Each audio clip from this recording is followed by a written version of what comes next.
Hello everyone and welcome back to the Projector podcast. How lovely to be with you once again. It's now the middle of September and we're on show 194 and I'm joined as usual by Gareth and Allan. Hello gentlemen, how's it hanging? Good man, how are you doing? All good. You alright, Gareth? Okay, I can't complain. All good. He's suddenly turned Scottish. So yes, we're on 194. We'll be on show 200 soon, which is quite a feat, I think. We've been going since 2016, and mostly with the cast that's here today. But 2016 we started this.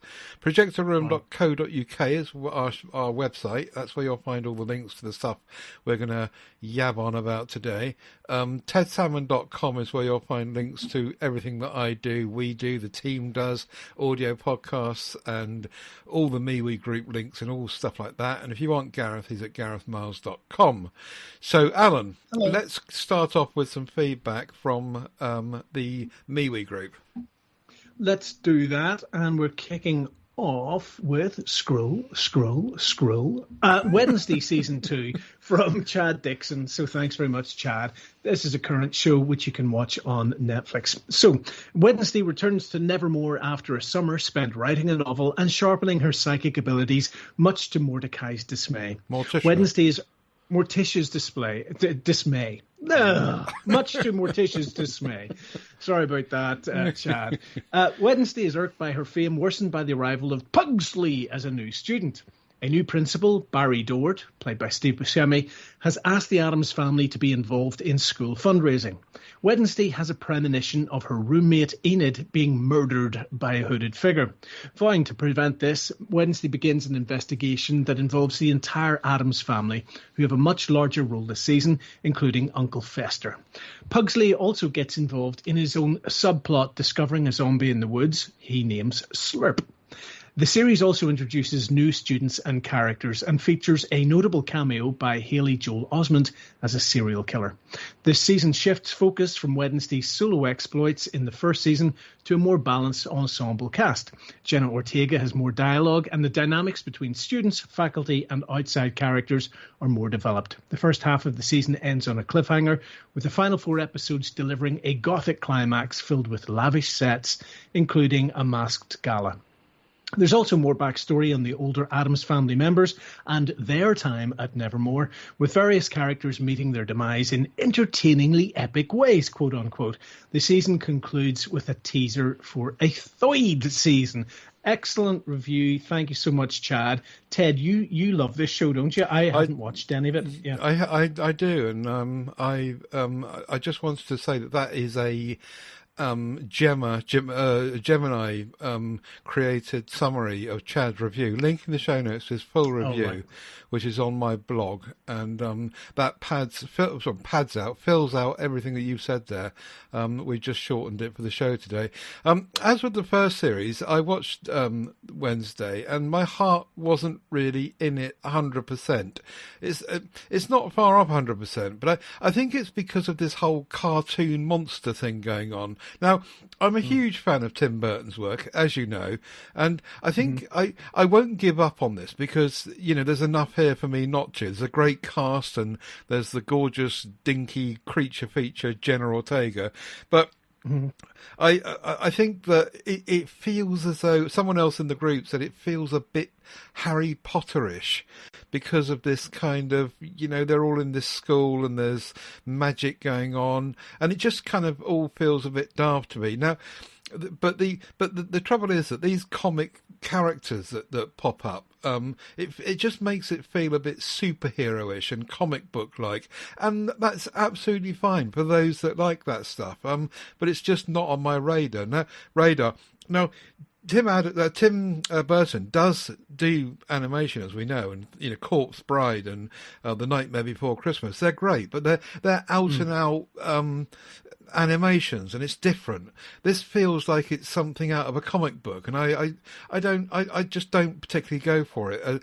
when it's plugged into real animation stuff real people going on in the other roles. I can do humans turning into creatures, but not when it's comic-like. A good example is the American Werewolf in London. We've seen in various werewolf films humans turning amazingly into monsters and werewolves in that case. And that's okay. But when it becomes all comic bookish, it's beyond my scope. I do like many aspects of the show. I really do. And I thoroughly enjoyed it. And the performances by Steve Buscemi is just great. He really is.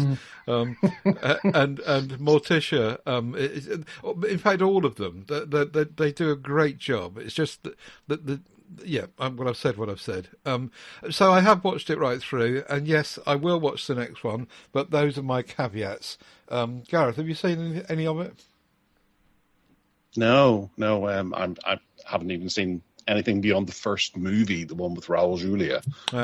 But yeah, no, it's not my bag. Was Jenna Ortega in it very much, or was she only in like a couple of minutes each episode? No, not a couple of minutes, but she was certainly in it less than she was in the first series. In the first series, it was the Jenna show, and she was in almost every scene. And the family with Catherine Zeta-Jones et al. They were hardly in it at all. They dropped Wednesday off at school, left her there for the most of the term, and then picked her up at the end, and that was pretty much it. With this one, they come and they stay, and they're involved in some fundraising stuff for the school and so forth, and so they all get stuck into the storyline, and it's better for that. Yes, Jenna Ortega is in it less, but it doesn't seem to filter. It doesn't seem to water down, dilute the whole thing because of that. I think it makes it richer because the other characters they're really, really quirky characters with their own tweaks and bents, and it just works really, really well. Turns it more into the Addams Family as opposed to a show focused on Wednesday. Yeah, absolutely. So it could well be called The Addams Family instead of Wednesday, but it is still focused on Wednesday. She does take the lead in the storyline, pretty much, most of the time. But there are lots more. There's lots of other stuff going on as well around her, and more so than the first series. So I think it was really enjoyable, and I thoroughly enjoyed it. It's just that one aspect of it. It just felt daft to me and unnecessary. But there you go. Chad will no doubt say that I've got no imagination, and because he was bowled over by the show. Do go and read his review. I'll put the link in the show notes, and it's quite exhaustive. So he did half of his review after the first half of the series, and then he did another lump of it after the whole thing had finished. So between he and I, we kind of patched it all together, and it's a good read. There you go. Cool. What do you got? Flop of the Fortnight is next. I'm gonna put two films into Flop of the Fortnight. The first one is the Birds 2: Land's End, 1994. This is an attempt at a kind of sequel to Alfred Hitchcock's film, which is just falls apart at the seams before it even starts. They've tried to make it a bit like Jaws, I think. Tippi Hedren turns up in an actual proper scene or two, unlike that other film. What was it called? Birdemic. When she was on a TV screen in the corner. But anyway, she turns up for a scene or two.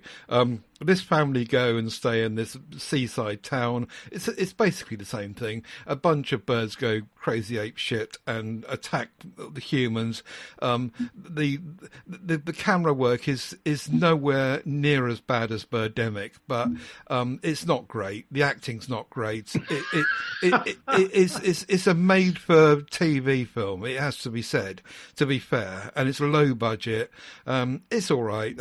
I had the feeling at the end of it they should have taken themselves less seriously as a serious film and made it into a kind of comedy thriller, but they've gone the kind of hard line way. But it was a bit of a waste of time, really, and not to be tracked down. Gareth, have you seen that one at all? I have, yes. It has been a long time since I saw it. I watched it one Sunday afternoon, but I think I did it the right way, where I saw this before I saw the original The Birds. And I rather enjoyed this, just, on a rainy Sunday afternoon with nothing else on. I think it was on, TNT or something on Sky back in the mid to late 90s. And it just did. It was all right. And it encouraged me to go and watch the original The Birds afterwards. And I did watch Other Birds. And it was vastly superior. But it always got lumped into one of those sort of worst sequels ever lists. And I felt that was unfair, because I had a pretty good time with it. And I think if you watch it that way round, then you might actually cut it some slack. Yeah, fair enough. It felt very 1980s in production values. I know it wasn't 1980s, but it felt like it was. For the 1990s. Yeah, that's quite damning for a film made in the mid-90s, isn't it? Exactly. But it was low budget, and it was a made-for-TV film. So, in those days, it was okay. It's just that it's not great. Brad Johnson plays the lead, and I think he's frankly a bit rubbish. Anyway, that was the first one. I feel a bit sorry for him. He got lumped with a load of direct-to-video sequels and things like that during the 80s. He was in the sequel to the Philadelphia Experiment as well, around the same time, which is actually a really good film.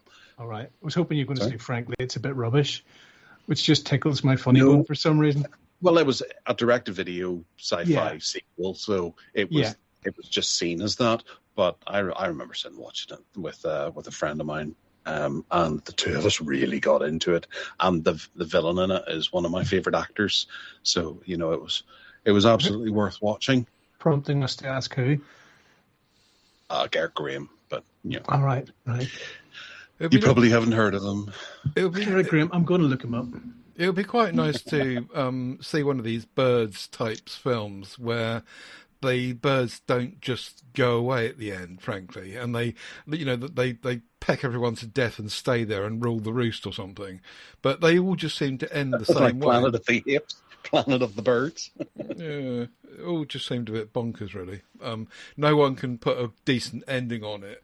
They couldn't leave the one that Hitchcock did to be just brilliant. They had to copy the same ending, Yeah.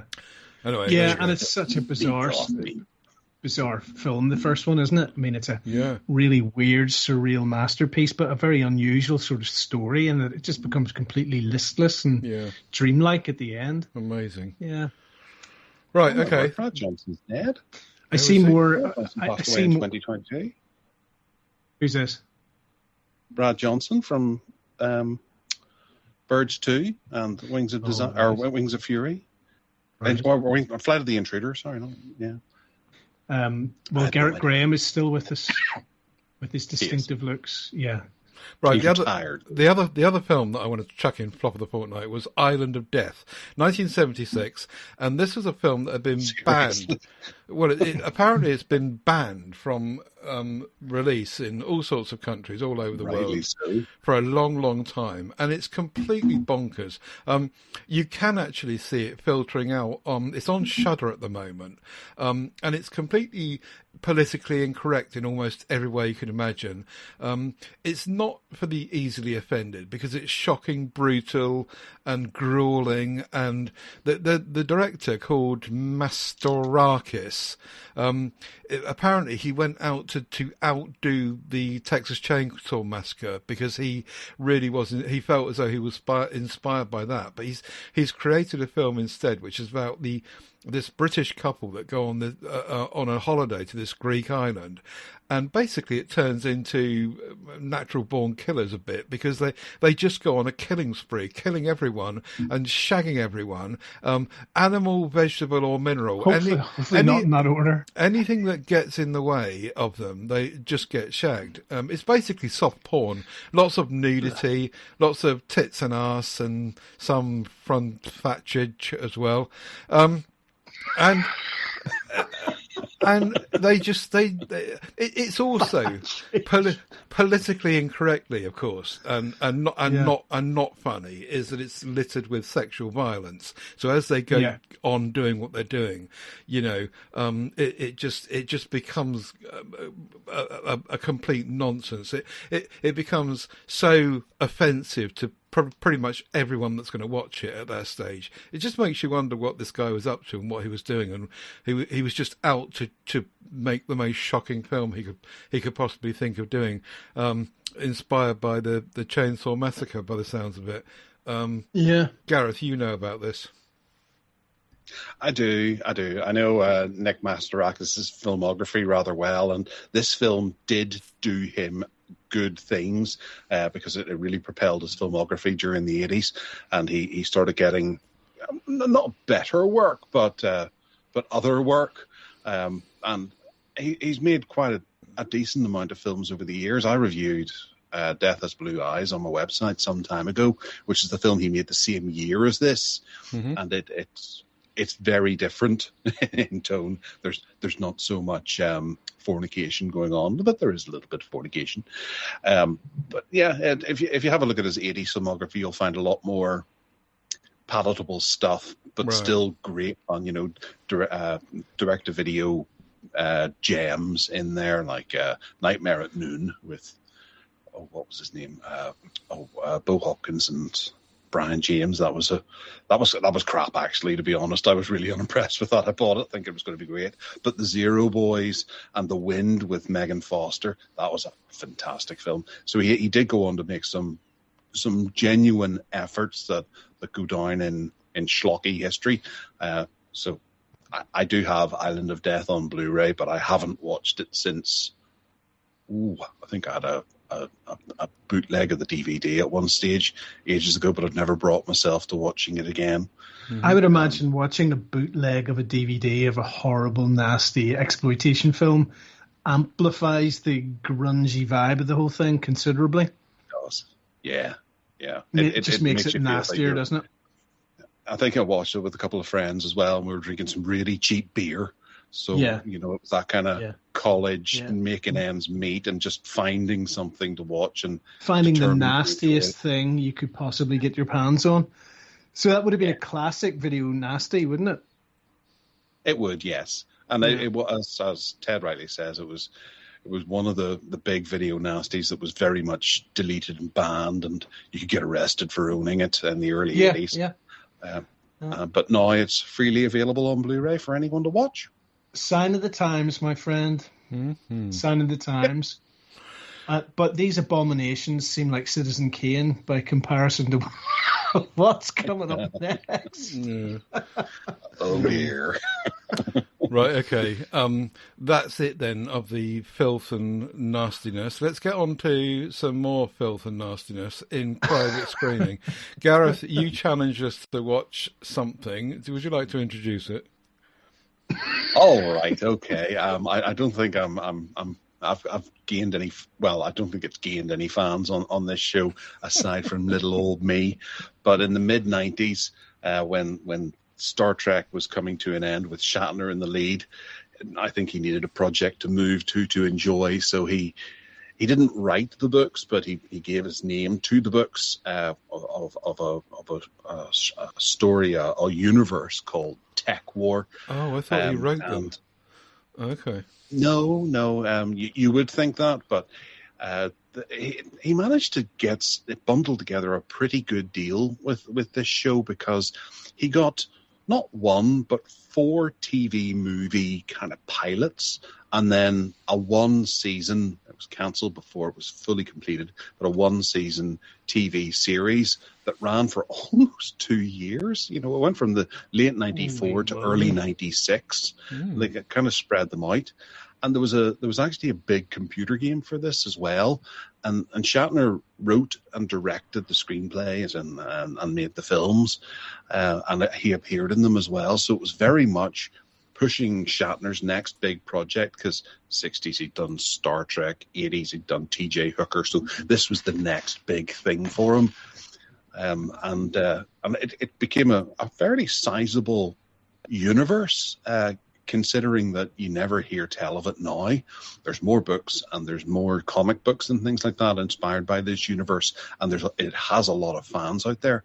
But I was sitting there watching the movie channel on Sky, or possibly Sky Movies, I can't remember which, the night that this first TV movie was premiering, and I watched it, and I absolutely adored it because I was just thrilled by it. I was built up to it, and I was really excited about it coming on, and it just scratched that itch that I wanted, which was Shatner in a sci-fi TV series, and this was going forward. Unfortunately, because of the way things were, I actually missed all of the rest of it and had to wait until they were all released on VHS before I could get the 4 TV movies.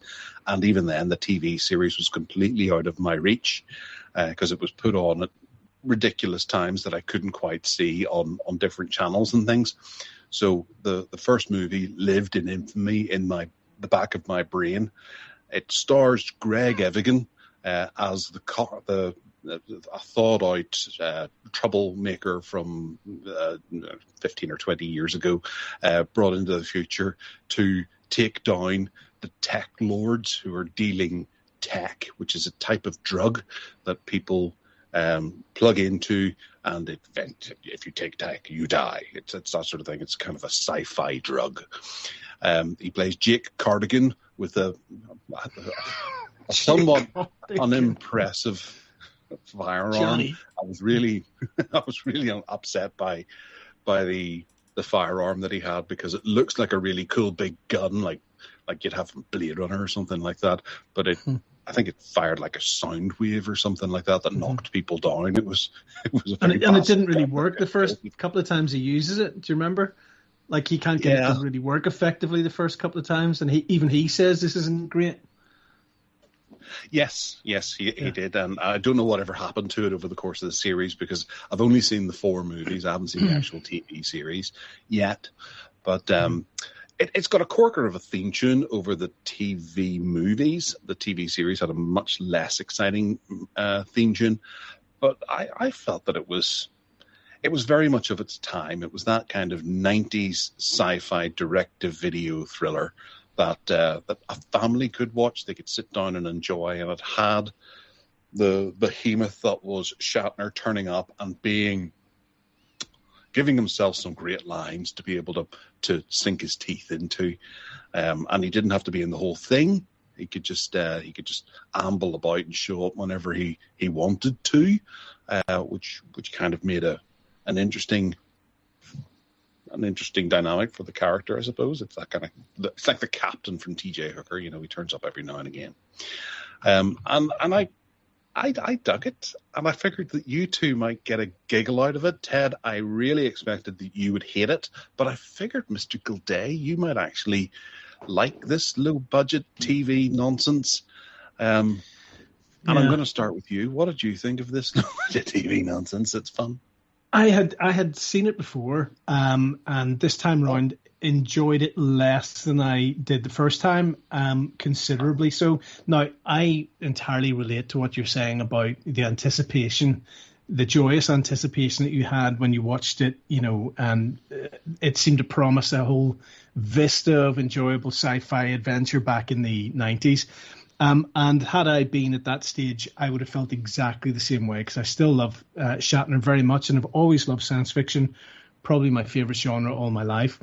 So, unfortunately for me, the movie just is a bit all over the show, and I think the one that we have on YouTube is a sort of amalgam, isn't it? It's like it's a compilation pared down from all the different TV episodes. Is that correct, or is this a standout? No. This is a one-off. Standalone. Well, it depends on what version you watch. The one I linked to is but then there's 4 movies, 4 90-minute movies, and then there's a TV series, which is a standard 45-minute running time. I think I probably would have enjoyed those more. I didn't get on with this at all. Unfortunately, it just seemed very, very flat, and like the premise of the thing seems to be like Demolition Man meets Total Recall, perhaps. It does feel like a bit of a mishmash of more successful, bigger budget movies.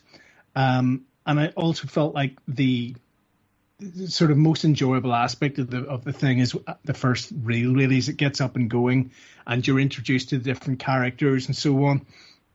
But I thought that a lot of whatever budget they had gone into visuals and things to try and sell the production value of the project. Quite early at the outset, there's a big kind of like there's a hacker girl, very, very beautiful girl who goes on to feature heavily in I think one of the Star Trek franchises later.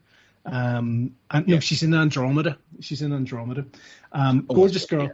But she there's a large protracted sequence which I think was probably very expensive, where she's sort of like they visualize her hacking into like a mainframe thing, and she's like a fighter pilot, and there's all these kind of graphics flying around her and everything.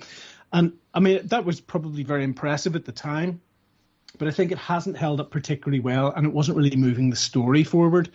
And it just felt hackneyed. I didn't feel like the world building and the art direction and all those things were particularly effective or convincing. It just looks very cheap, very early 90s sort of stuff.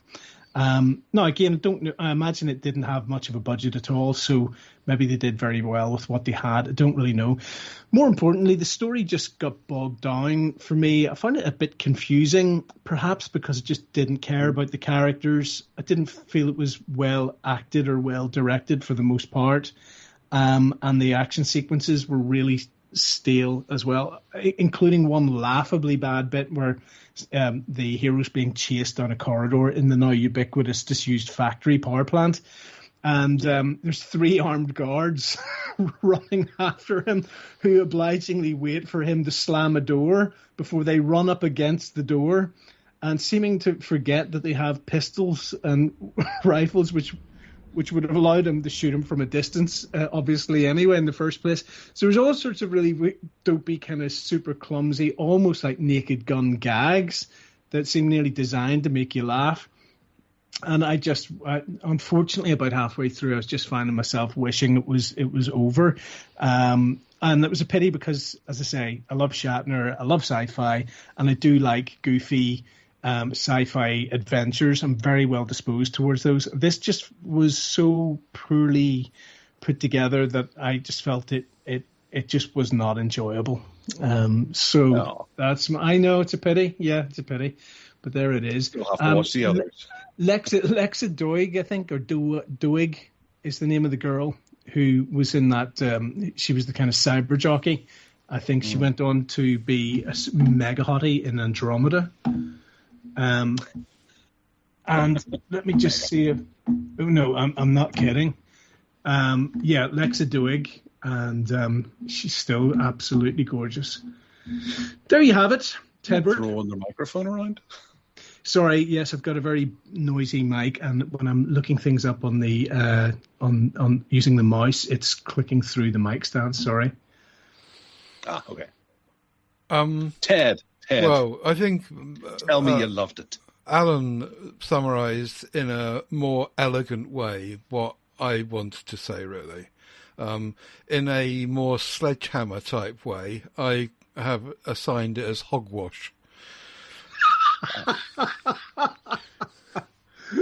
Oh, man. Which is much more gratifying. A daft sci-fi type story I've written here, which has got lousy acting and a dreadful script. The first 15 minutes looks like some PC game designed with graphics of the day. It felt very 1980s, forget 90s. And this kind of, whatever it was you just said, Allan. I said Tron, but you said Lawnmower Man, yeah. Was it? Or... I can't possibly, remember what you said. Anyway, I actually hadn't checked your notes, but it's interesting that we were on the same page. Yeah. I almost gave up. I was 25 minutes in thinking, what on earth is this tripe? And I almost gave up when Shatner turned up. And he was just out outclassing everyone around him. He was clearly the only actor of note in the whole thing, and he was just he was showing everyone up. Really, any line he had, he was delivering so beautifully. And you know, I guess if it was his project, then they couldn't afford to pay for any actors, but he probably didn't have to pay himself, so it didn't really matter. And it was really enjoyable then to see him performing, and that was great. Then Sheena Easton turned up as this superwoman or whatever it was, and I could never stand Sheena Easton. I didn't like her music and I didn't like her, and that just spoiled it for me as well. The whole thing was just dreadful nonsense. I did give up halfway through, and I'm sorry, but it felt as though this was something that Trekkies are going to buy, and no one else in their right mind. They're going to spend money on this, except people that just love William Shatner. And I don't know. It also felt as though, a bit like what I was saying earlier about Wednesday, is that comic book thing is designed for an appeal to teenage boys and, kids that have not grown up and they want to just be in this fantasy world, and it just seems a bit, I don't know. Anyway, William Shatner kind of turned it around a bit for me because I was able to just watch him, but everything around him was still crap. So I did give up halfway through, and I thought William Shatner can do better than this. He doesn't need to sink himself to this low level. And because of all this, and I'm going to give it 2 out of 10 because that 2 goes to William Shatner's performance and staying power and effort and the want to do something, but that's your lot. Yeah, he's charismatic in anything, isn't he? Yeah. So was Sheena Easton the sort of commando leader? She was with her own compound. She was the what's it woman, the Cloud Woman? No, not Cloud Woman. War Bride, yeah. War Bride, that's the one. Yeah. Is she the one who's like giving some kind of rally at a compound? And then her voice starts to go Irish. She's up on just before I left it halfway through. She was on a TV screen behind them, and she was right up on a stage talking to a lot of people. Yeah, I think that's the one. I couldn't work out why she started American and then sounded like she was from Dublin. Well, she's Scottish. And she's Scottish. Yeah. Yeah, I'm going to give it a 3. A 3 as well. Yeah, 3. Yeah, 2, 3. And it started with like 6, and then I went, no, and honestly, this isn't a 6. It's a 5. And then as it dragged on, it was like I better get to the end of this with it still getting something. So I thought 3. Yeah. Okay, Gareth. Well, I obviously got a bit more out of it because I've got nostalgia for it as well. I also am a bit of a fan of Greg Evigan, who plays Jake Cardigan from BJ and the Bear and My Two Dads as well. And he's made a few decent movies during the 80s and 90s, not so much thereafter. But I could watch him any day of the week. And I thought the cast was fairly decent for a TV movie. So I'm going to go with a 6. I think maybe it's not as good as, was it Tech Lords is the best one of the 4. I can't remember. There was one of them that far outshone the rest of them. That maybe I was just in a really good mood that day. But one of the 4 movies is good. And this one's not a bad introduction. It's setting everything up for the ongoing series and what they wanted to do. The computer game is absolutely dire. It's one of the worst games that was ever made, and I felt a bit ripped off because I bought it when it first came out, being excited about this franchise, and I still am a bit upset at Mr. Shatner because I paid something like £45 for it. And it didn't make any sense. It was a terrible, terrible computer game. Okay, so that gives it 11, and that puts it about 10 places from the bottom of our all-time ranking. Certainly in the top 10, the bottom 10%. But Gareth would have had it higher, of course. But yeah, there you go. Everyone can't like everything. But right, okay then. Well, thanks for that.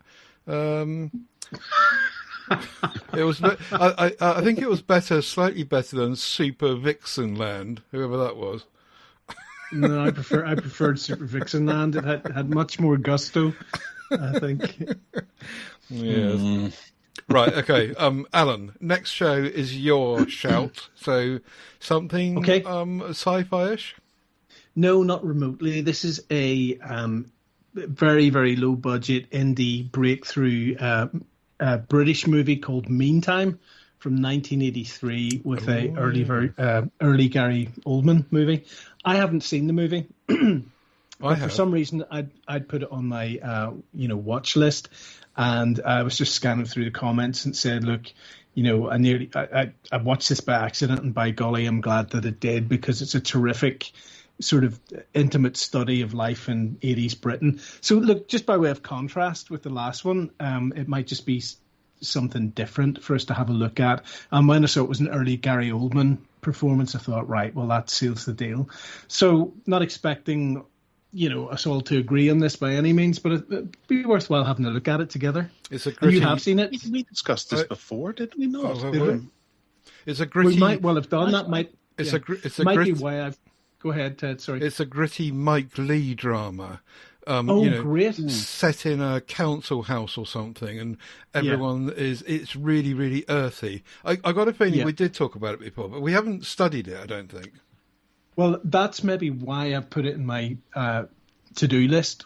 So let's do that, because if you've ever seen Nuts in May or anything like that, those early Mike Leigh films were just absolutely fantastic. Mm-hmm. Kind of sprawling improvs, but just incredibly convincing and naturalistic. So let's give that a go. And sure, if we all hate it, so what? I seem to remember quite enjoying it. Right, okay. I'm sure it's likely to be excellent. If it's Mike Leigh and Gary Oldman, it's bound to be interesting. Yeah. Okay, meantime, Tim Roth and Alfred Molina. Yeah, are they in it as well? Yeah. Tim Holy Roth, smokes! Yeah. Wow, brilliant. Looking forward to it. Meantime, it is though 1983. Have a look at that if you want to let us know what you think of that film, and we'll bring your thoughts to future shows as well. Now, themed treats. Gareth, you picked someone else that I'd never heard of, but I slapped myself because I should have heard of them, but I didn't put it together. So take it away. Well, it's one of those directors that really doesn't need much of an introduction, because all the films we're going to talk about, everyone's probably heard of if they're listening to a film podcast at this day and age. It's Don Seigel, and I'm going to go first because... Sudges. I'll just start with easily my favorite Don Siegel movie, and that is Dirty Harry. I adore the Dirty Harry franchise, each and every one of them, and many of the sort of knockoffs and offshoots that we have that this film single-handedly inspired. It was 1971, and it took Clint Eastwood out of the Wild West and threw him into a gritty urban thriller with a cop who doesn't exactly play by the rules, taking on the Scorpio Killer. Wasn't it the Scorpio Killer in the first one? Yeah, I think it was. And I just think everything about this movie and the ongoing franchise is to die for. It's impactful, it's action-packed, it's full of witty one-liners and also iconic one-liners as well. I don't know anyone who doesn't know some of the quotes from this film and its sequel, Magnum Force, because and I think Sudden Impact had a particularly notable one as well. It was absolutely superb. A bit of trivia about it is that Irvin Kershner was originally going to be the director of the film. Hello? Hello? Who was that? Sounded like someone running a YouTube video in the background. It was a video. Sorry, it was my phone went off. Sorry, I beg your pardon. Thank goodness it wasn't anything worrying on there. It was originally going to be Irvin Kershner was originally going to direct it with Frank Sinatra in the lead role, but Sinatra had injured his hand during the production of Manchurian Candidate. And as a result, he couldn't do it and hold the Magnum particularly comfortably. So he left the production, and Kershner then left the production. And I can imagine that still being a really great film.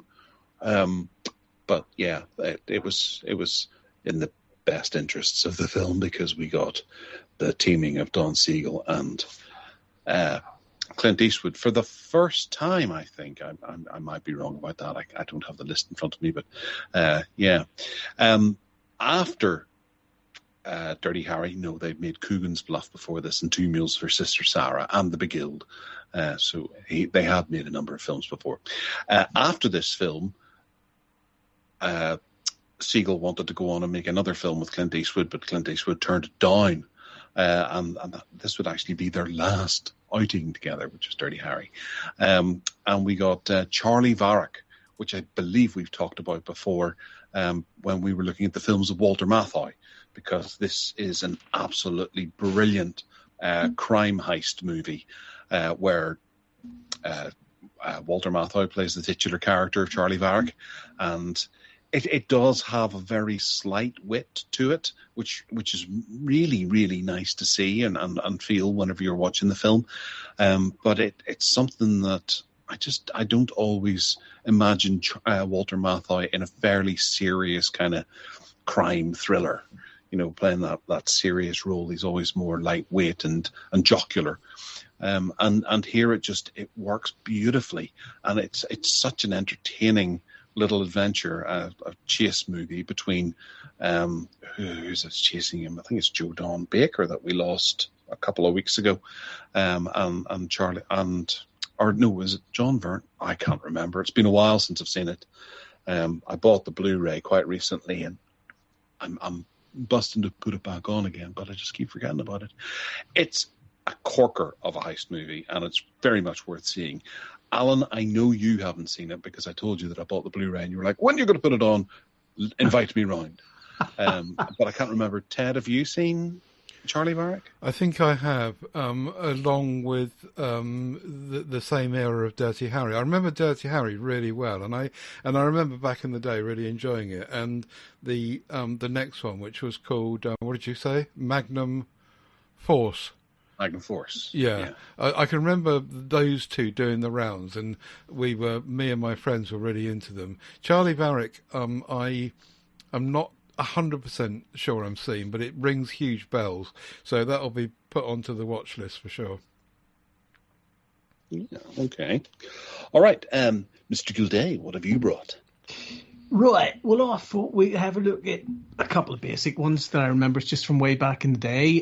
Play Misty for Me, 1971. I just remember watching it on telly when I was a teenager and thinking, wow, that was a really enjoyable sort of crime thriller. And that's about it. I mean, it's not a masterpiece. It's certainly not a dud. It's a sort of romantic... Don Seigel direct it? I do believe, yeah. At least that's what came up in the... Pardon me. No, it was Clint. Clint directed it. Oh, bollocks. Well, then let's talk about The Black Windmill, which is another one for me. It was in the filmography, for goodness sake. Sorry. They might have produced it or written it. Right, there may be something like that, yeah. So my apologies. And then The Black Windmill, which I think, can we agree, was directed by Don Seigel. Certainly did. Or, yeah. Or Corey Cormorant.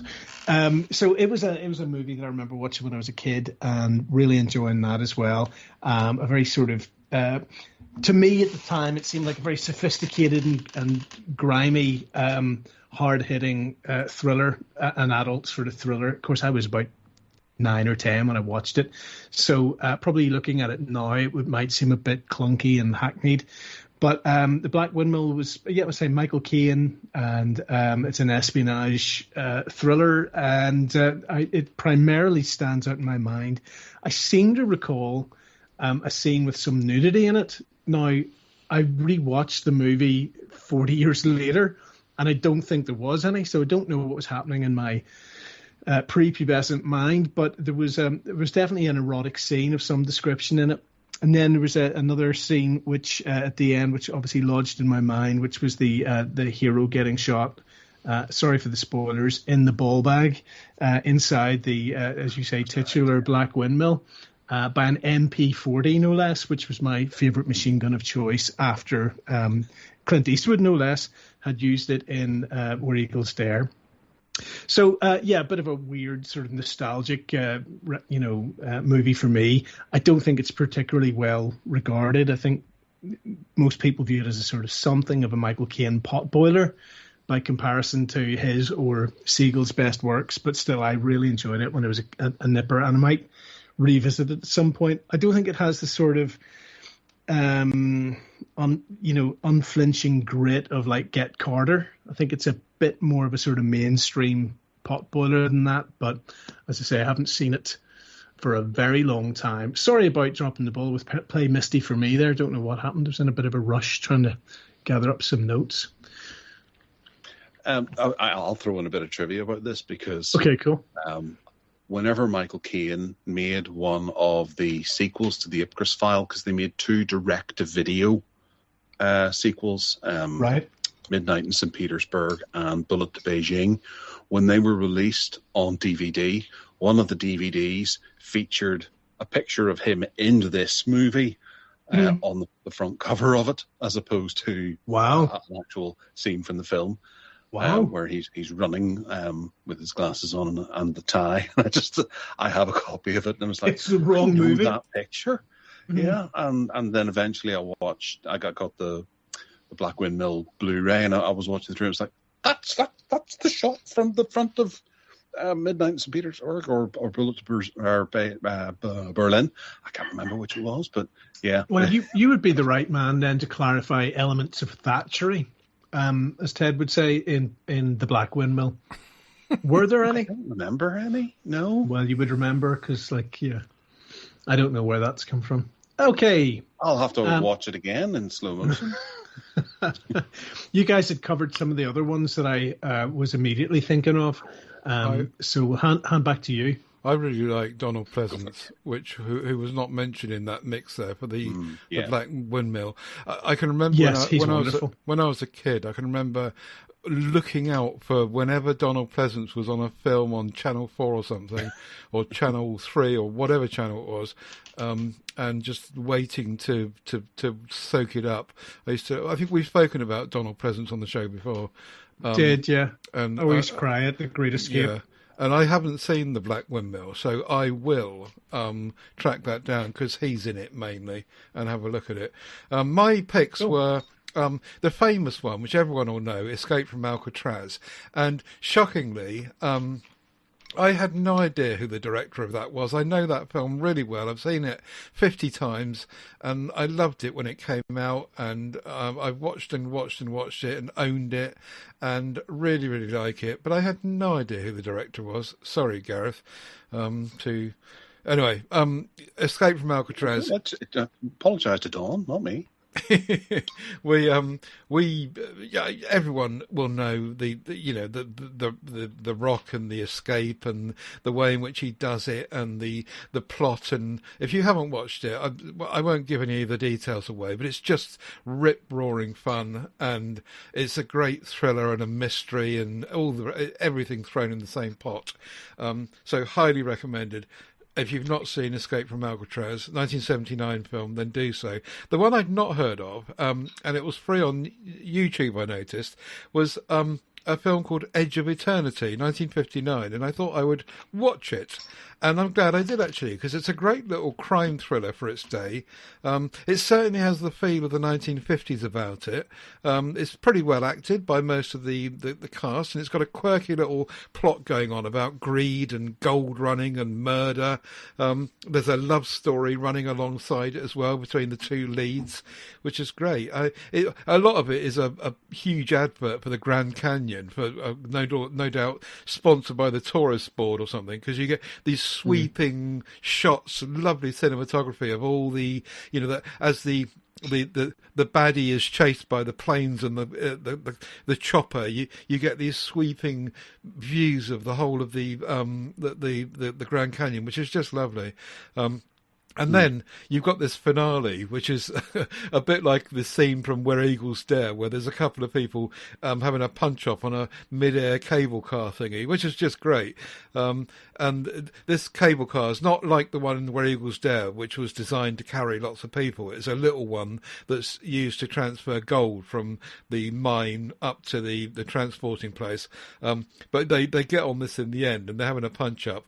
And I mean, a lot of the close-up shots of that are obviously studio-based, and that's fair enough. It's 1959 after all. But when they took the long shots away from it, it seemed obvious to me that these stunt people are doing this thing, and they're hanging off this cable car, and it's really impressive. And kudos to these stunt people to actually get up there and do it. It didn't feel to me as though it was special effects. I think they were doing it, and it's a really tidy, nice little thriller. It's only 80 minutes long, free to watch on YouTube, and highly recommended. Did you know that one, Gareth? No, I haven't, but I'll certainly keep my eyes peeled for it. YouTube, you say? Right. Indeed. So there you go. Anything else from anyone on Don? No, that's plenty. Okay, we're done with that then, and we'll move on to the next show, which is Alan's choice. Yes, I thought we could have a look at Hitchcock. I don't think we've done Hitchcock, have we? No. Well, let's do Hitchcock. We just did The Birds too, so we don't need to. Yeah. No, there we go. There's an absolute master that we haven't looked at yet, so great. We'll do Alfred.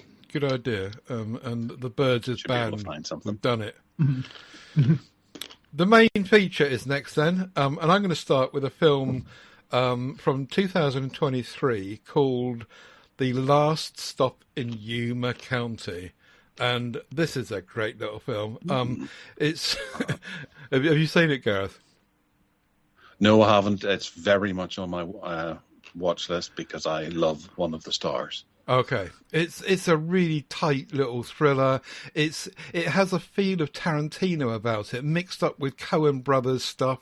It's I think it's fairly low budget really, and it's all based around one location in this cafe cum diner cum petrol station in the middle of nowhere in Arizona, Yuma County.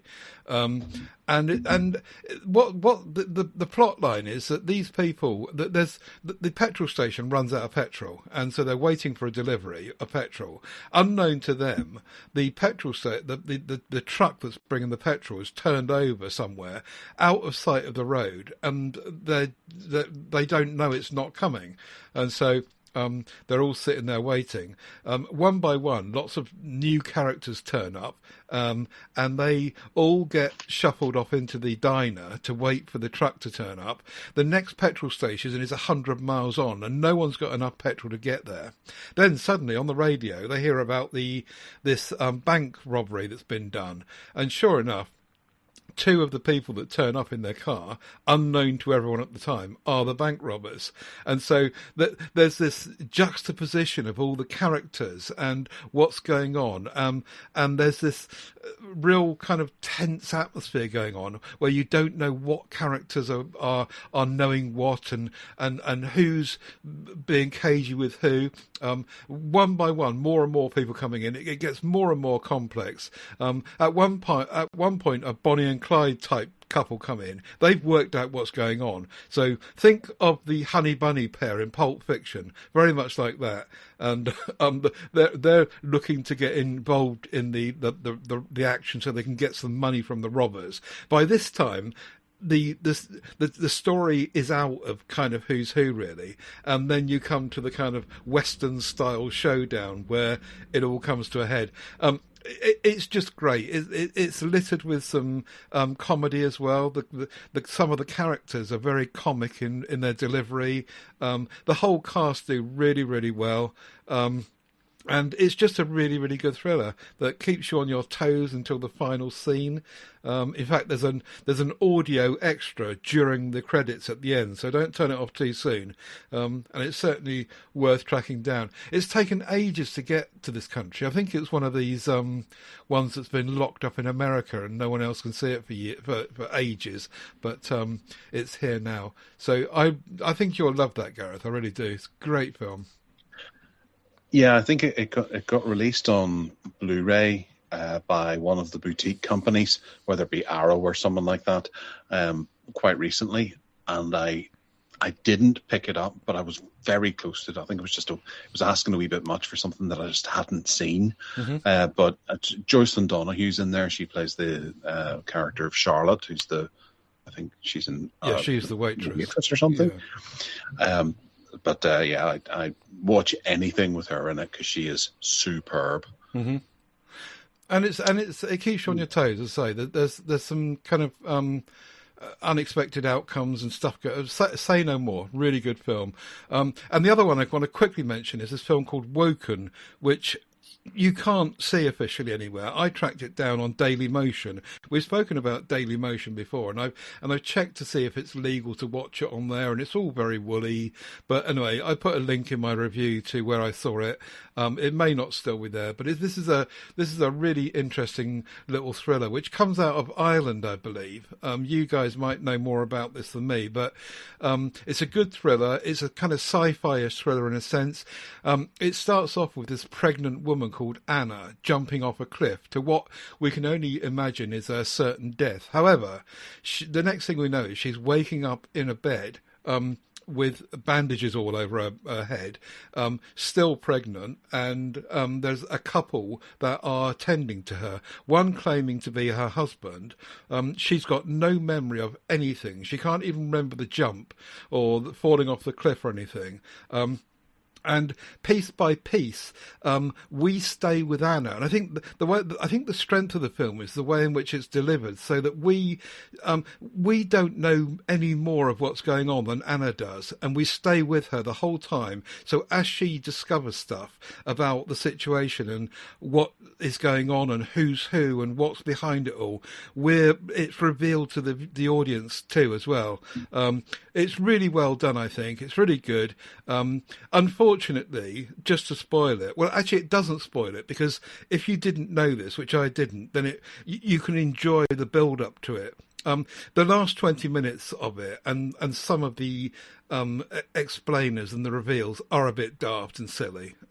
But I think by the time you get to that stage, it doesn't matter, because the strength of the film is the build-up and the way in which it's delivered and being with Anna and all the reveals going on as she finds out at the same time as us.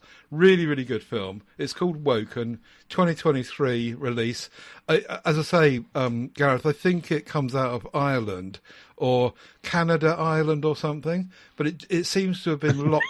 Canada, Ireland? Well, I think it's a Canada, Ireland money thing. Co-production sort of thing? Yeah, and I think it's been locked up somewhere for too long, a bit like the last film I mentioned, Yuma County. I don't know if you know anything about the background of that, do you? No, I don't. I think we featured it on Coming Soon a couple of shows ago. Oh, did we? Right. And you were very excited about that. I think we both were, yeah. But it's on Daily Motion, so I'll go and see it there. Yeah. Going back to Yuma, the director, Francis Galupi, he's going to be helming the next Evil Dead movie, because Evil Dead Burn is coming fairly soon, and then the following one is going to be directed by him, so expect it to be good then. Yay, good. Well, this is good as well, and you'll love Yuma County, so get onto it. Okay.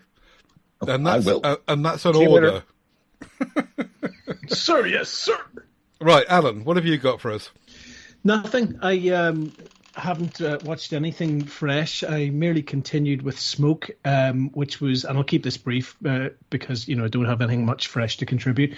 But I've stalled with Smoke, despite the fact that the writing and performances got, like pyrotechnically exciting, particularly with the emergence of the ex-partner cop. Remember, we talked about Smoke last time. It was one of your set homeworks, and so there's an ex-partner for the main antagonist, character, and he's very embittered and become alcoholic and so forth.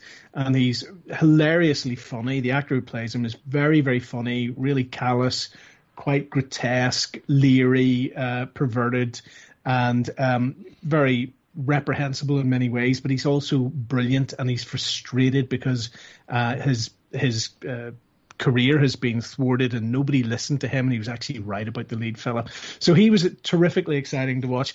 Did either of you guys get to the episode which culminates in a really grotesque sort of ejaculation scene, symbolic ejaculation scene? I'm just going like, what in the world are you doing, guys? I can't go further into it because those who are about to watch it, yes, exactly. If you haven't got that far in the story, I don't want to spoil anything for you. But the soundtrack that accompanies this particularly, dare I say it, climactic scene at the end of one of the episodes actually refers to pornography. It's a sort of like porno soundtrack. It's a song about porno. And there are kind of sexual references in this scene that were just, for me, just took it out into another level of discomfort that I just am afraid I'm not old enough at 56 to kind of like deal with this. So I think that's where I'm going to leave that. I don't think I got to that stage. Right. I think I gave up after number 5. Right. No. Well, yeah. So it did get better, and there's some really, really good stuff in it. But like, guys, you've overstepped the mark here somewhat with this for me. And then also, last time we were talking about The Prisoner, and I've just found myself going back to that and really enjoying progressing through the series. And the only reason I bring it up is to say that in episode 11 we re-meet our lovely chum Darren Nesbitt, who we talked about before as the SS officer or the Gestapo officer in Where Eagles Dare. Oh, yeah. And we loved him. I remember. Yes, that's right. That's curious. I seem to remember the Hauptzosen on the opposite sides of the square. No matter. So he has this kind of very mannered, etiquette kind of driven Nazi, and he's brilliant in that show. I'm delighted to report that he is still with us. And it's interesting to see him as a young man, but not necessarily even a freshly faced young man in a show that was filmed in 1967, and in the episode that I was watching today, and to know that he's still with us. Did he still look like a Thunderbird? Yeah, in fact, all the comments say, did the Thunderbirds base themselves on this character? And there's a lot of big wide-angle close-ups on him, so he looks even more like a Thunderbird in that.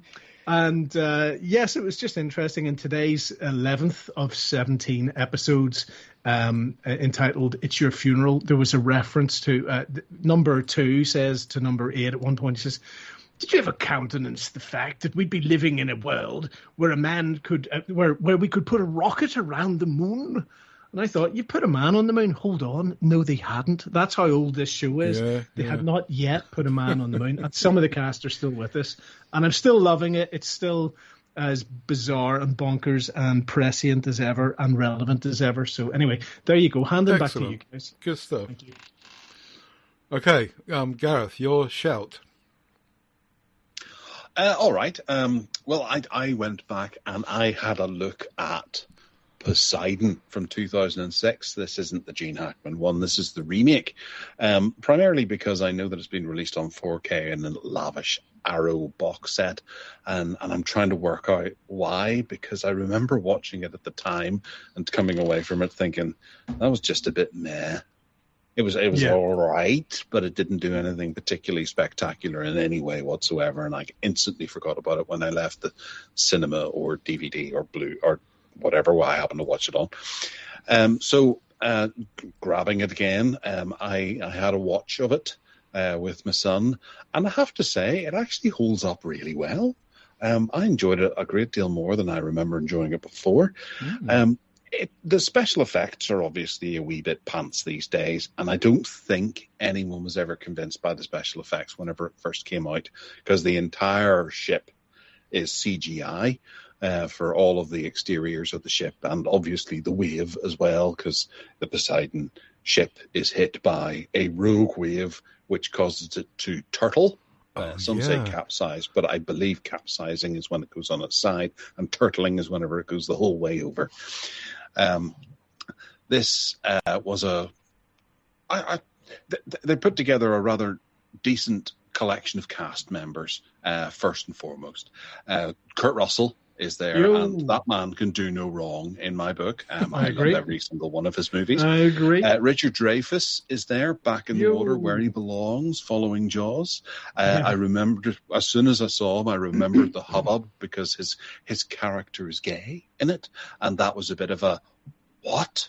When it first came out, I remember the newspapers going ballistic about it.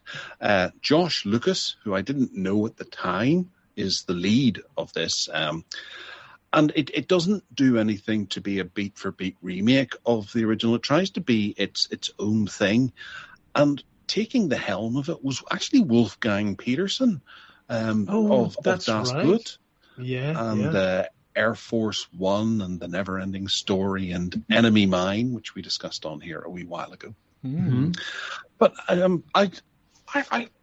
know the film is riddled with little problems here and there, but because the whole thing was just largely enjoyable, I forgave it for so much. There's a huge action sequence where Josh Lucas's character grabs a fire hose and dives from like a 5-story balcony down into some water that he doesn't know how particularly deep it is or shallow, that's full of fire and diesel and jaggy bits of metal and things like that. And he does that, and he climbs up the other side and ties off the fire hose so that people can climb across. And it just, you hate that sequence because it just is stupid. But it's done quite quickly, and I think maybe Wolfgang Petersen probably realized, this is a bit stupid, but let's just trim it down as much as possible. So you could technically blink and miss it if you were good enough, and then we'll just get back to the action and the drama. But it's there, and it's hard to watch. But the rest of the film kind of stands up around it, so it goes past without being noticed too much. Kevin Dillon, who is an actor I always like, his character is frustratingly annoying in this. And you always have that in disaster movies. There's one dick, and he's the dick. and they might as well have just written it across his forehead and not given him any dialogue. Because even when the character, at the exit of the film for the character, even Kurt Russell and Josh Lucas laugh whenever they know, he's going to his death. Thank goodness. And the entire audience are going, thank goodness. But Kevin Dillon is just so good at playing a dick, douchebags, to be honest. Yeah, I love Kevin Dillon. He's great, and he does really well in that, and I'm sure he's really enjoying it. But it's almost like a character out of a lampoon of a disaster movie, how dickish he is. Fergie has a... He looks a bit like Kevin Bacon, doesn't he? I suppose he does. He looks a bit like Matt Dillon, to be honest. Yes, yes, yeah. Kevin Dillon, yes. Weird that, isn't it? Yep. Fergie's in there with a bit of a cameo as well, and Andre Bauer, who we lost, who we lost quite recently.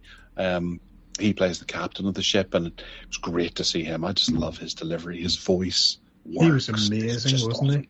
He was. Yeah. But, for the most part, the film is just enjoyable. It's a good old-fashioned disaster movie with money on the screen and fire and thrills and excitement. And I think this is aged particularly well. And right up to the climax, it has a really big showpiece at the end of it. I was thinking a few things like, hang on a second, it's all set aboard the ship. It doesn't feature on land at all. It's entirely the ship. So you don't know what the Coast Guard's doing or anything like that, or the authorities are trying to come staging a rescue. None of that features in this. It's entirely shipboard.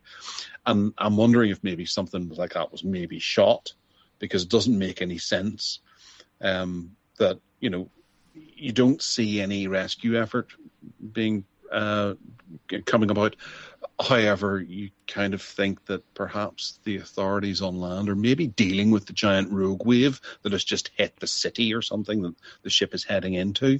So that they're probably not too concerned about a cruise ship full of people whenever millions are dying across the city because the city's flooded, a bit like Thailand and Boxing Day. But Josh Lucas's character, it feels like a large amount of his character was edited out.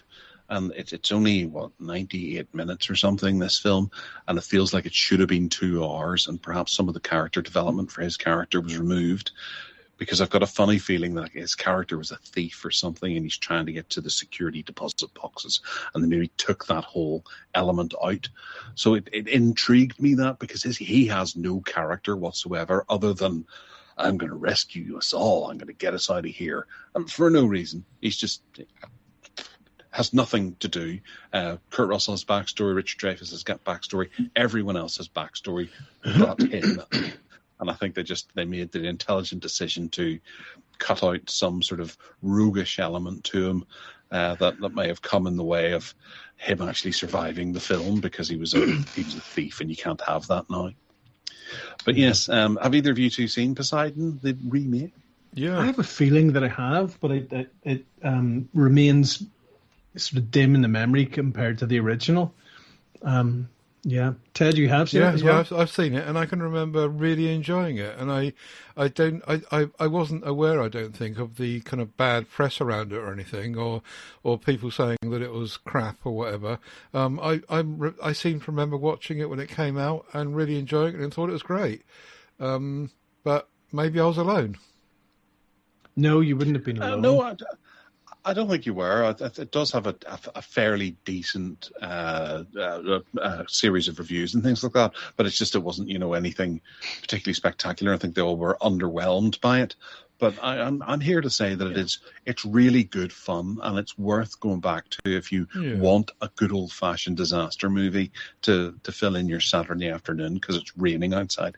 This works. It's loud and it's flashy, and it's got tons of decent effects that still that work better now, because I think we have more of appreciation for just the amount of CGI we see on the screen. Mm. Yeah. And Kevin Dillon is in fact Matt Dillon's brother, which is probably what you were pointing out to me. Yeah, I'm sorry to be slow on the uptake there. Sorry. Yeah. And there'll be more Captain Obvious sound bites later. Well, no, it's not fair that the audience maybe don't know that, and I'm just being glib. No, all right. I deserve it. Yeah, no, of course you do. The main one that I wanted to talk about was Alien Earth, and I think it was Adrian Brain that talked about it on one of the previous shows he'd written in, a bit of a loving review of this TV series, and I've watched the first 4 episodes, and I have to say, I adore this. It is by far and away the best TV show I've seen this year. Wow. I love the original Alien film, and I guess I kind of forget just how much I love it, because I did watch Alien before I settled down to watch the TV show, and it's just that whole world that they build in Alien, not so much aliens, but that sort of lived in corporate rundown, workman-like world that they build in Alien, where everything is just a bit dirty. I can't get enough of that, and I think that's one of the reasons why I love the film Outland as well, and Blade Runner, because they both combine together that. And I suppose some people can link those films together and say that they are all set in the same universe, and it'll be great if they all link together one day. But Alien Earth is essentially just a really beautifully made and well thought out follow-up to the original Alien. They've done their homework. They're not doing what they did in so many of the sequels, which is like, let's make a real sort of action adventure here with the alien going around, and let's try and make a universe out of it and have things going on here. Alien Earth takes it right back to basics, and in a way that I suppose, actually, now I'm thinking about it, it possesses parts of what made the recent Judge Dredd movie good. And the raid, where the first two episodes I think are exclusively in like a high-rise office building, which has a spaceship crash into it that is loaded with strange aliens that all have their own little weird thing about them, that the teams that go in to try to recapture them, and then the corporations decide what to do with them, have to battle against. And it just, there's so much work going on here, but then so little. It's not a big, complicated plot. It's not like Andor, where you're kind of going, what is going on here? I'm enjoying the vibe, but bugger me if I'm not confused by the plot. It's taking some time. I'm trying to eat my dinner whilst I'm watching this, and I'm not able to give it my full undivided attention. Alien Earth is really simple to follow. It embraces gore really nicely. It doesn't feel like it's thrown in just to try and create headlines or whatever. There are some phenomenal performances. Timothy Oliphant is absolutely superb. Sydney Chandler in the lead as Wendy. She is superb as well.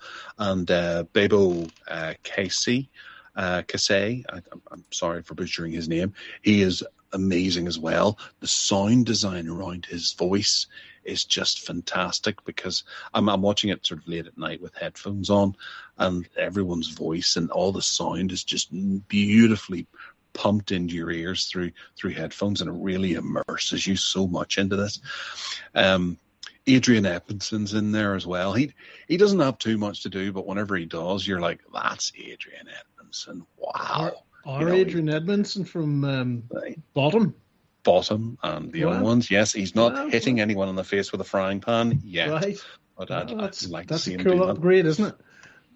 It is, yeah. Well, he was in that Three Bodies jobby a couple of years ago. Yes. And I think that's propelled him into on the show. Yeah, into next level now. So we're going to see more of him in the bigger things like this. But I adore this show. I really do, and I can't wait to watch the episode 5, which I've seen the headlines about episode 5, and I know what to expect. And I think this is just going to be, well, it's not the icing on the cake, because I think every episode has been the icing on the cake so far. But it leans into the original movie, which apparently it does beautifully. So yeah, if you get a chance, do track this down and sit down and watch it if you like Alien, because this is what I suppose Alien 3 director's cut is quite good. It's kind of Alien 3 after that is where it all starts to get a bit pants. But if you're looking for aliens, this isn't quite it. It's not wall-to-wall action or excitement or anything like that. This is the original Alien and capturing that vibe again and looking at it. But if you love, as I said, Outland and Blade Runner and all that kind of stuff, this is going to work for you with some really top-notch special effects and writing as well. I can't fault it. I really can't. There's nothing that's cheesed me off about it. The dialogue it works. The characters are almost children, which I was alerted to beforehand, but they work, and it really helps the story move forward, having these younger people in the lead, whereas most of it is like, they're trying to tap into the younger audience and reintroduce it to the younger audience, but that's not the case. It's not like Alien Romulus, where it was a younger cast and a sort of in that poppy kind of way. This works with the younger cast, and I'm grateful that they're there rather than dusting off Tom's Gareth and Sigourney Weaver and the like and bringing them back. So how Ted, does that? I haven't started it yet, but I'm looking forward to it very much. So how does the first episode of it? Where's the hook and the relationship to the end of the Alien film when she is getting in that suit and the film finishes? It's a prequel to Alien. Oh, it's a prequel. It takes place, right. Yeah. Okay. And there's potential for a prequel to this as well. Oh, I thought it was afterwards. Prometheus was a prequel to... Sorry, Alan, I didn't mean to say that out loud. But Prometheus was a prequel to Alien, but this... I can't work out where this comes in the line, but I haven't seen Prometheus in a long time, and I'll probably end up watching them all again after I've finished doing this, because I'm just in that Alien zone. So perhaps they'll leave a gap after this series to have another series before they get to Alien 1. Well, there's a potential for an awful lot more things coming out of this, which is really exciting about it. But I've got the trailer playing in the background on IMDb, and it's just showing off, some of that original production design from the original Alien. But then I'm realizing, no, it's not. This is Alien Earth. Yeah, that's what Adrian said in his thoughts. He said that they've done the set really, really well. Yeah, and all the characters, even the characters' hairstyles, are a good amalgamation of a wee bit modern and a wee bit 1980. Mm-hmm. It works that way, and you can imagine Harry Dean Stanton standing in this world right beside whoever it is with Timothy Chalamet lookalike. I can't remember Samuel Belkin. The two of them standing together, and it would feel right. And if you put Adrian Edmondson in this, and you're not thinking that he's going to go or make some sort of knob gag. Yes. I'm superb stuff. I'm looking forward to it very much, and I was a big fan of the first film. Well, in fact, all of the films. So I'll be in with it. Alan, you fancy it? No. Oh. Absolutely swore off it after Prometheus, but but part and parcel, because I think the first film is a proper masterpiece, and the second film is a proper masterpiece in the same IP but of a different genre or slightly associated genre. I think they're both fantastic movies, but it's like I've said repeatedly, I've just had enough of endless iterations of multiple decade-old franchises. I have to resigningly say you've got to give this a go, because it leans nicely into Ridley Scott's original vision. He's so flexible. No. Yeah. Well, no. I mean, that's what I mean. It's like I wouldn't go out on a date with somebody that broke my heart. It's that kind of feeling. Really, I'm not just being I watched Tech Wars. I love those. I watched Tech Wars. Or I tried to anyway. Yeah. Also, I hate Disney and cancelled my subscription. So no, it's not double Disney. No. Is Hulu in association with Disney? Is it not? I think it was originally Peacock, I think, but they got closed down, so it's moved over to Hulu or something. I don't know. Yeah. But it's worthwhile. They've written it. They've invested a lot of money in writing a good story. Oh, I certainly believe. I'm not questioning to make this a proper franchisable thing. No, I'm not questioning your assessment of it at all, but it's just not for me. It is on Disney, you're right. Yeah. There you have it. And it's on Amazon. Is it? Amazon Prime Video as well? No, it can't be, surely. Is it? It is on Amazon, yeah. Oh, right. Okay, so it's on both of them then. Okay. Right. I think that's why we get it here in the UK. Okay. Unless you have Hulu. Yeah. Okay. Right. Right, okay then. And that's where I found Poseidon too. We'll leave you to mull that over, Alan. Well, Gareth, we ask you to tell us what's coming soon. All right. We'll start with the first one, which I can't remember watching. Oh, yes, I do remember. It's the one with your woman from Homeland, Claire Danes. This is a kind of a follow-up to Homeland. It's not connected to it in any way. It's from the team that brought you Homeland.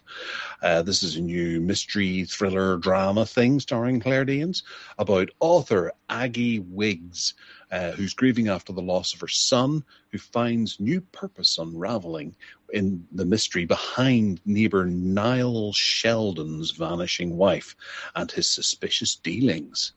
It's called The Beast in Me. It's premiering on Netflix on November the 13th. and it looks rather good. It's got that kind of. It's obviously a fairly big budgeted thing. I think Claire Danes is generally a pretty phenomenal actress whenever she does that thing. Natalie Morales is in there too, who is top notch, and I'm on board with this. Ted, do you fancy this slick mystery thriller thing? I don't know how you concluded all that from that little trailer, because it was so teasy. It was a teaser for a teaser, really. There was so little in there to grab onto. But my instinctive reaction to the trailer is, yeah, it might be decent enough as a thriller. I haven't seen Homeland, so I don't know if that puts me at a disadvantage or not. But No. yeah, I thought it might be all right. Yep. For your Silence of the Lambs love, this might work for you. Ah. Allan, what do you think of it? Yeah, I agree with Ted. It looks like a high-quality show, and that's all you could really say. It is interesting that, I think, haven't we talked about this before, the pre-trailer teaser, where you get coming up in the Beast for Me trailer, and then you get like a 10-second mini teaser, and then you get the logos, and then you get the teaser. I'm going, like, that's very meta, isn't it? Yeah, it is, yeah. It has to grasp people so that they can give over their 2 minutes to be able to sit through the trailer to sell them the product. Yeah, that's it. All right, next up is Murder, Death in the Family. This is a new TV series that was done quite recently, because I finished watching the old TV series last week, and my wife watched the older TV series of it a couple of months before that on Netflix. This is basically a dramatization of the murder that happened following Alex Murda's stranger than fiction family drama. The tale based on Mandy Matra's hour of reporting, as well as the exclusive insights from the years spent on the case. I don't know what that is actually. That's a terrible synopsis. I guess they couldn't call it murder. Well, I think the one I watched was called the murder case with Bill Pullman. It was two TV movies that were released back to back. It was unnecessarily cheap, but Bill Pullman was fantastic in the lead. He's just so much fun to watch. Here we've got Jason Clarke playing the role that Bill Pullman played, and Patricia Arquette as the wife, and it delves into the murder that happened, and I'll say that it's not exactly a twisty, turny tale. It is just a tale of... I'm just looking here, 6 episodes long. Is it a true story? 2 TV movies.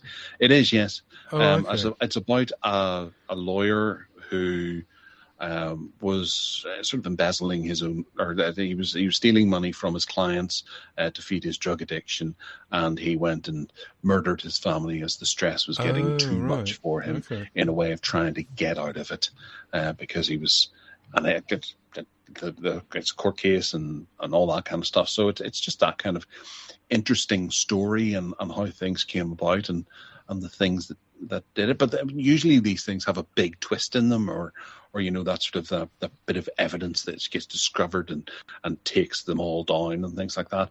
But not so much this story. I don't know why this story has got so much attention. And I just happened to go for the Bill Pullman one because I'd never heard of this before. My wife said she watched the documentary about it and found it quite interesting. So a dramatization would be quite interesting. And now all of a sudden there's another dramatization of it. So maybe the family's getting money or something. I don't know. It's bizarre. It's a peculiar. I think you've got to be American. I've never heard of it. No, it was South. All the people. Carolina, I think. And it's just a complete coincidence that his last name is Murdow. Murder. Yeah. I mean, if it They was have an Irish severe name, accents as well. I do like Patricia Arquette. Arquette. I really liked what she did in Severance, and I'm sure Alan will agree with that. But this thriller looks really complex. From the trailer, I think I was completely lost as to what was going on. There was stuff going on all over the place. If it doesn't go heading too far into American politics, which I won't understand, then it might be all right. I think, yeah.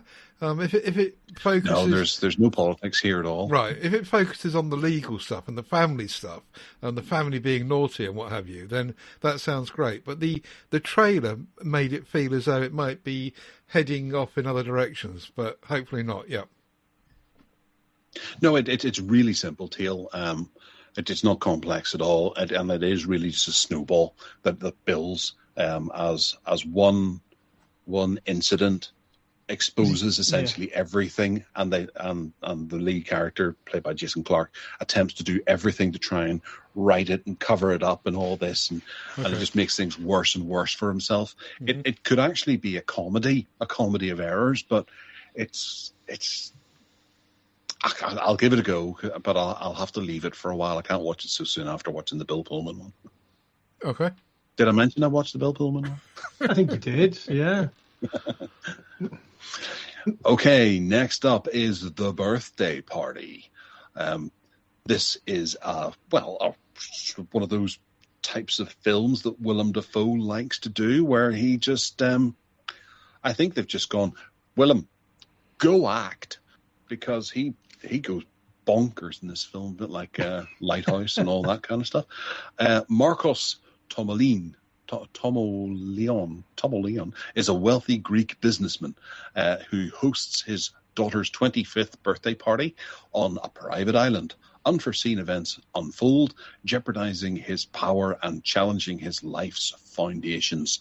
Ted, I was thinking about you when I watched this, and I thought, I've got a funny feeling Ted's going to like this, and then Allan will be going, wow, Dafoe is just on another level here. Dafoe obviously was, it was his show, wasn't it? From the trailer, you can see it's his film, and everything is centered around him. I won't like it if it turns too mafioso-like, where maybe Allan will, but and also I'm hoping it won't descend into kind of soap opera territory as well. It looks like it's got the makings of a decent yarn, and it also looks as though the whole film is based around the party, that from start to finish. It's just that's the setting, the party, and when the film finishes, that's the end of the party, or whatever it is. Is that right? Sure. Okay. I got a bit lost during the trailer because I started thinking, hang on, the daughter's name is Sophia. I don't remember what Dafoe's character's name is, but I started thinking it might be about Francis Ford Coppola with all the shoutiness going on, and then I realised it was actually Kubrick who shouted at Shelley Duvall a lot. But I just thought he might be playing some sort of shadow of a real character, and I think they just renamed the characters. I think it is supposed to be Onassis, the shipping magnate. Oh, right. Yeah. And I think he might have financed or co-financed the Godfather in some shape or form, although Coppola was supposed to have put forward his own money for it, isn't that right? Or that was for Apocalypse Now. I think he self-financed. So from that point of view, I thought it would be really interesting because Onassis is thought to be, one of the big mafia players of the 20th century, and perhaps involved in the death of Kennedy, according to some researchers and stuff. So the idea that, exploring his world to whatever extent it's distanced or, fictionalized, I think would be really interesting. Just having a look at somebody like Willem Dafoe tackling this sort of character looks really. I'm not convinced it's necessarily going to be an amazing movie, but it's certainly one I'd love to see. It looks interesting. Feels like Dafoe's going after that Best Actor gong. Should hope so. While he still can. yeah, absolutely. I don't think he's ever got one. I think. Well, that's crazy. I don't even know if he's been nominated. I don't know either. I think there was some Emmys or something last night, and I had no inkling of it whatsoever. There were some big actors, Lovey ceremony last night, and I'm happy to say I wasn't aware of it, and nobody I know is or was, nor did anybody watch it. So good. As far as surprised you weren't invited along to it. I saw one headline. I changed my tune if I had been. I saw one headline this morning in the press, Allan, that was right there, yeah, which was obviously indicating that Severance had won something. That's all I saw. Oh, good. Oh, that's good. Yeah, well, rightly so. It's a very, very well made show. Mm-hmm. I think it got the gong for the most made halfway through show, where everyone turned off halfway through that. Yes, that's true. I don't know anyone who's actually fully completed it properly. I think I said to you, I thought it was. Yeah, I did. I did as well, but I think I know that I said, look, I think I'm out while we're ahead, sort of thing. I don't think I could be bothered with the third season of all that, but it was certainly very well made stuff. Mm-hmm. Yeah. All right, next up is Christy.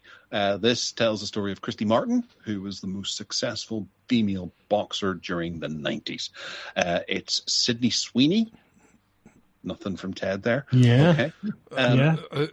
I'll come to it. Oh, all right. Oh. This is a fairly big biopic. What's obviously following female boxing. And it's arriving on November 28th. And what do you guys make of this? Films about sport, as you know, I'm really not into. However, I didn't know this was a true story. I started watching the trailer. I realised that Sydney Sweeney was in it, and top heavy as she might be, I do quite like her as an actor. I think she does quite well. Then I also found out that Merritt Weaver's in it, another Severance reference, incidentally. And I thought, yeah, maybe. The problem with me is with this sport thing is that I've got no competitiveness in me, and I don't understand why people are wanting to do this whole sport thing, and so that kind of spoils my view, I think, of this. It all just feels like people being macho and wanting to be the best at something, and there was that other girl boxing film as well, wasn't there? Wasn't there a Clint Eastwood link $1 Million Baby? Yeah, it was Hilary Swank. And the same thing applied to that, really. Anyway, because of all of that, Allan, I think that yes, sir. I probably would give this a go. What about you? Yeah, I think the trailer sort of gave you everything in that it looked like a really well-made and inspiring story of somebody achieving a great deal against all odds, but having to deal with personal struggles and professional struggle. I mean, I wasn't aware of the lady, upon whom it's based. So I'd be quite interested from the point of view of, finding out more about her life and what she achieved. It certainly looked very well acted, but I thought the teaser was the trailer was pretty on the nose in terms of, and then this happens, and then this happens, and then this happens. So it wasn't a particularly compelling teaser in that regard. Did give you a strong sense of, strong performances and so on, so fair dues. Yeah, Ben Foster looks particularly good in this as well, just with smiling, silent intensity as he just glares at her. She's genuinely terrified that he's going to kill her. And I think, they've cast him well there. Cast him well. Yes, sounds like it. Yeah. All right, the last one we're going to talk about is get your hankies ready. Ted, no, not that we've left that Sydney Sweeney behind. We're moving on to an emotional Don't encourage him, Gareth. You know what he's like. This is a little film called Carmelo. And it's about an endearing stray dog who embarks on an extraordinary journey, foregoing unlikely friendships and overcoming obstacles. Now, that sounds very much like it's going to be an Air Bud movie or something like that. But if you watch the trailer, you'll see that this is a nice little drama about a human connection between a man and a dog whenever the man is about to go through something particularly life-changing. It's arriving on Netflix on October 8th, and it looks like a real tearjerker. And the dog is absolutely adorable. I want them, and I'll quite happily have them if they need to rehome them at any stage. What did you guys think of Carmelo? Here's an interesting one, because if this had been when I turned the trailer on, I didn't know it wasn't American, and I was almost vomiting before I got there, based on the write up. But as soon as I saw that it wasn't American and it was, I think it's French with subtitles, my mentality completely switched, and I must be some kind of racist twat, I suppose, but because it's a Don't be too hard on yourself. Because it's Brazilian. because it's a European film by the looks of it. And Brazilian. Oh, is it Brazilian? Oh, okay. Yeah. Sorry. Yes. Are they speaking French? No, they don't speak French in Brazil. They speak French Portuguese. in France. There's Portuguese. Anyway, so anyway, because it wasn't American, the long and the short of this story is, and it's getting a bit long now, is that I would have just switched it off immediately because it wasn't American, I find myself giving it a chance, and not as sycophantically as you, but certainly I would watch it. Break it up, you two. Alan? I just thought it looked nauseating. It really did. It really did. I mean, I would rather watch it as, like a TikTok short or, YouTube short or something, which would have genuinely brought a tear to my eye. And it was real, this guy's diagnosed with cancer, but his lovely dog brought him a new lease of life. And, some little connection like that. Some of those wee things I think are completely irresistible. And they remind you that life is good and animals are beautiful and human beings are strong and kind and all. But like 20 seconds is loads, but like a feature film of that high fructose corn syrup glop, no. No, I'd be running to Disney screaming for aliens before I watch that. And actually, I mean, some of the close-ups on the dog looked to me like they were CGI as well, which adds another level of vomitude to it. Vomitude. I don't believe it is. I believe it's all live action. Well, that's good. That's fine. But no, definitely not. Definitely not. Okay, fair enough. All right, thanks for those, Gareth. Coming soon, links in the show notes to all of those ones. And just before we go, we've got the final curtain to do, which looks like only has one person in it. Gareth? One person, and that's a huge one. And that's because we lost Mr. Robert Redford. Just the other day, August the 18th. No, September the 16th. Sorry. Yesterday. I completely messed that up. Yes. Sundance has passed. The star of Butch and Sundance and All the President's Men and The Natural and Indecent Proposal, The Sting, The River Runs Through It. So many movies over the years. I'll be honest, I wasn't a huge fan of him. I did like a few of his movies over the years. Obviously, the irresistible ones like Butch and Sundance and The Sting were absolute classics.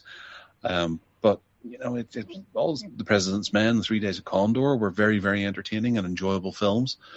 But outside of those, I think maybe Sneakers and I suppose Spy Game were more in my wheelhouse. Yeah, Sneakers, I remember enjoying that. Yeah. But I wouldn't go out of my way to watch a Robert Redford film. I know a lot of people would. And he was just one of those actors who I think he was very selective about what he selected, like Warren Beatty. In a way, he would generally pick There were Robert Redford movies that you couldn't imagine someone else stepping into. You couldn't see Harrison Ford in Havana or Up Close and Personal or The Clearing or something like that. It was very much Robert Redford movies. And he had such a likable charm. Obviously, the ladies loved him with the blonde hair, blue eye, Aryan way about him. And he was just he was relaxing and enjoyable to watch. What did you guys think of Mr. Redford?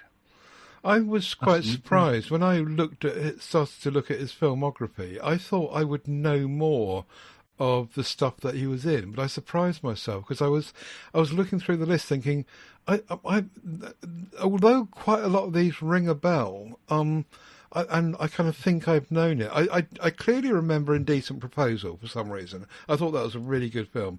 Everyone else hated it, but I thought it was really good. A Bridge Too Far I know, but I honestly can't remember him in it. The Sting I watched, but I really didn't like it. I remember not liking it. Butch Cassidy, yep, okay, I'm on board with that one. There was, I don't know, I was just expecting to be much more familiar with much more of his work, and I wasn't, and I surprised myself. But he was a handsome chap, wasn't he? I mean, he really was a good-looking guy, almost as good-looking as Allan, I would say. Oh, well, no, steady on. Let's not get carried away. It's funny that you say that, like we had the same reaction, I think all of us, like, you know, he was basically the biggest star of the 70s, possibly, wasn't he? Yeah, right up there with, and then in the 80s, maybe Burt Reynolds, other people coming on board. Clint. Yeah, but he was certainly in the top 5, I would say, in the 70s. And all the films that you have both mentioned, I thought were terrific. I did share your frustration with The Sting, especially as a kid, because I kind of thought it was going to be more shooting and more action. It's pretty procedural and kind of low key and kind of like about outwitting people. Mm-hmm. And I didn't understand the complexities of gambling and stuff like that. So it was all a bit lost on me and very slow.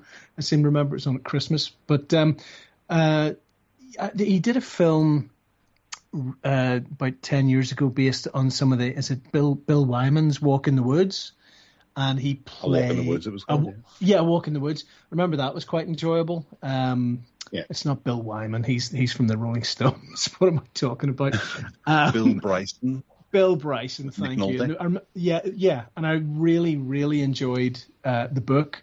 And I think they did a pretty good job of that. And it was nice to see older actors, doing really interesting character work and that kind of maintaining that, like, a film is held together by two people for an hour and a half or whatever. I thought was very good.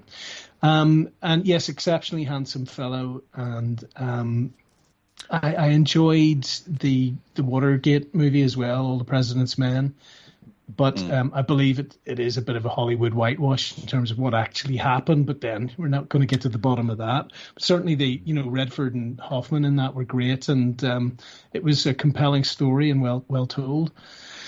So, yeah, I was sorry to hear that. And I was also quite surprised how little there was about it on YouTube, because normally with anything like that, there's, immediate obituaries and things pop up. And it seemed to me quite remarkable how little commentary there was on it, at least on my feeds.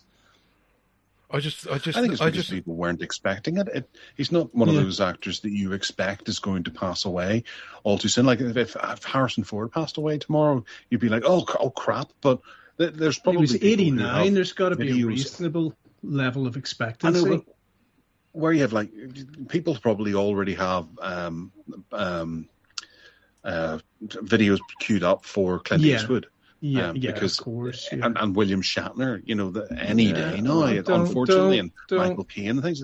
They are far too old, to be honest, but we're getting them for that bit longer.